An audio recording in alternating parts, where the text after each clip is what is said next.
ഇനി അടുത്ത തന്ത്രം എന്താണ്? പഴയ തന്ത്രങ്ങളൊക്കെ ആയിരിക്കും. നമുക്ക് വെള്ളത്തിൽ കീറിയ കറികളിലൊക്കെ ഇടാവുള്ളെന്ന.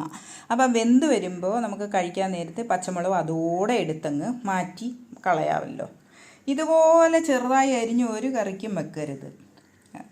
അപ്പോൾ ഇത് നമുക്കങ്ങ് വല്ലാത്ത എരി കൂടുതലാണ് ചില പച്ചമുളകിനൊക്കെ. അപ്പം പച്ചമുളക് ചെറുതായിട്ട് അരിയാതെ നീളത്തിൽ കീറി മാത്രം ഇടാനാണ് അമ്മ പറയുന്നത്.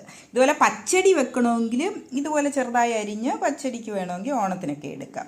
അപ്പോൾ പലതരത്തിലുള്ള കത്രിക, പച്ചക്കറി മുറുക്കാനും പാല് മുറിക്കാനും കവറൊക്കെ മുറിക്കാനും ഒക്കെ പലതരത്തിലുള്ള കത്രിക മേടിച്ച് വെക്കാൻ പറയുക. അതുപോലെ തന്നെ ഇഞ്ചി തൊലി കളയാൻ, ഇഞ്ചിയുടെ തൊലി കളയാൻ പ്രയാസമാണ്. അപ്പോൾ എന്ത് ചെയ്യണം? ഇഞ്ചി എടുത്ത് ഒരു 5-6-7 മിനിറ്റ് ചൂട് വെള്ളത്തിൽ മുക്കി അങ്ങ് വെച്ചേക്കണം.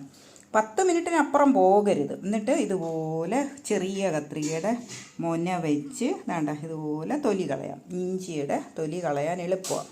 എല്ലാവർക്കും ഇഞ്ചിയുടെ തൊലി കളയുന്ന പ്രയാസമാണ്. കണ്ടോ, ഇതുപോലെ ചെയ്താൽ മതി. ഇതാണ് അമ്മൂമ്മയുടെ അടുക്കള ഉടായിപ്പുകൾ, അടുക്കള തന്ത്രങ്ങൾ, അമ്മൂമ്മയുടെ തന്ത്രങ്ങൾ.